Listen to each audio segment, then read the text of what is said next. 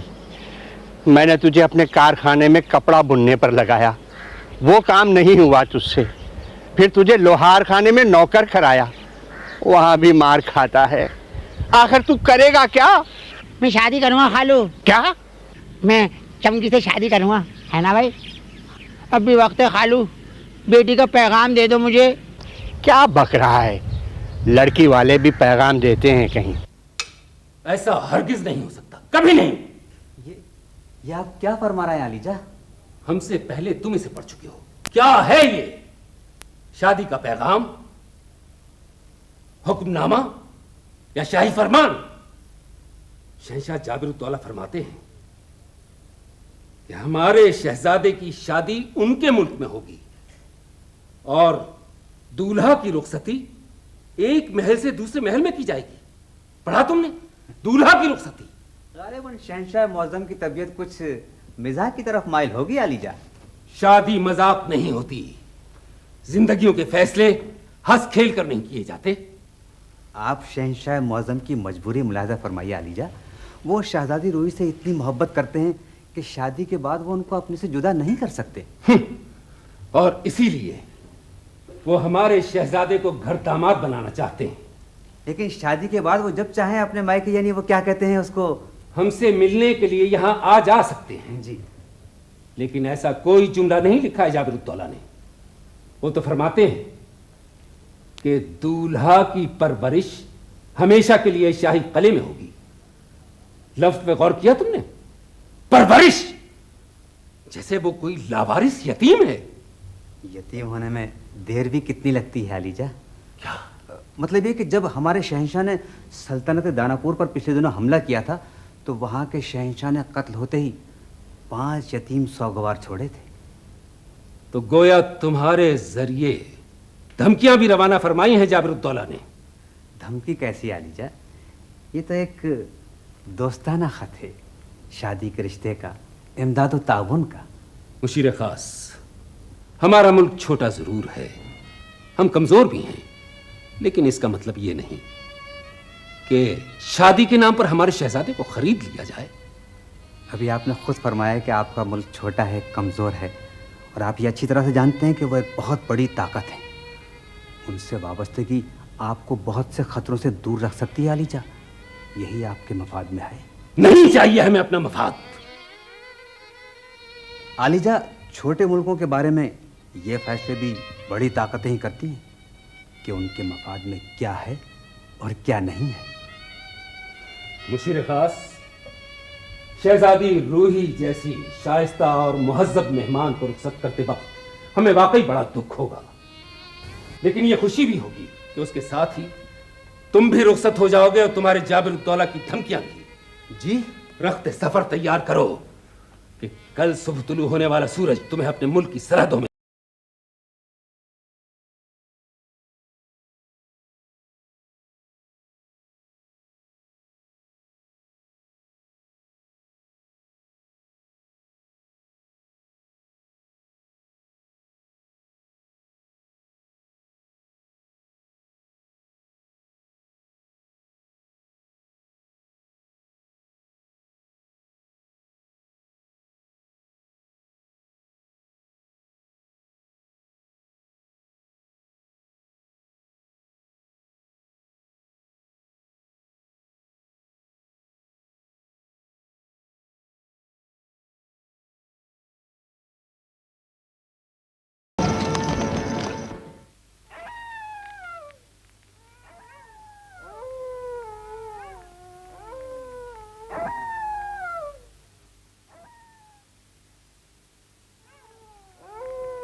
ہو یہ شور؟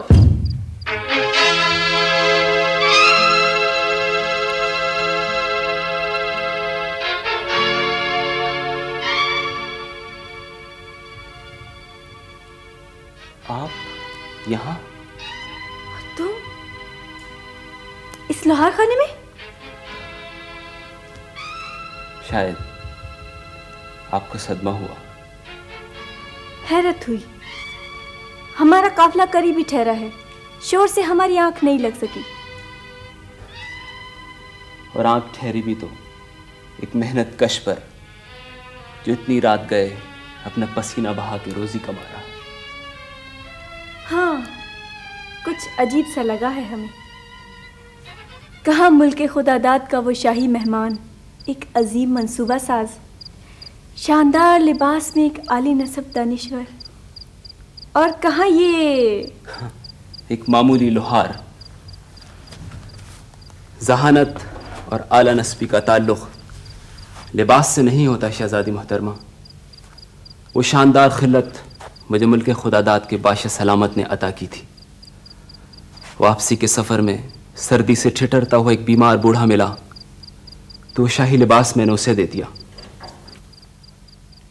ویسے بھی آہنگروں کے جسم ریشم و کم خواب کے عادی نہیں ہوتے۔ کیا تم ہماری مدارات بھی نہیں کرو گے دانشور آہنگر؟ جی،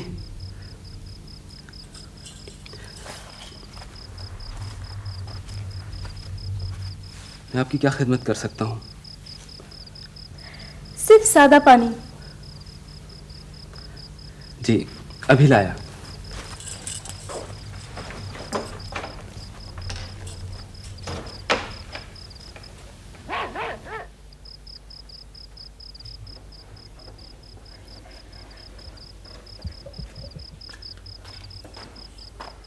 لو، عزمی بھائی لوہار خانہ کھلا چھوڑ کے سونے کے لیے چلے گئے۔ کوئی چوری ہو جائے تو الزام میرے پہ آئے گا۔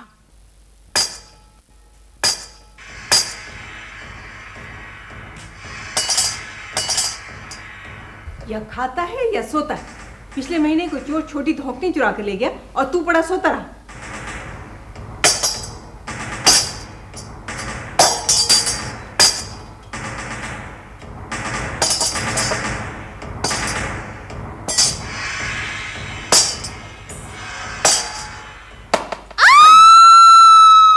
یہ کیا کیا بختو؟ بیگم صاحبہ پہ وار کر دیا۔ بھاگ لے فوراً۔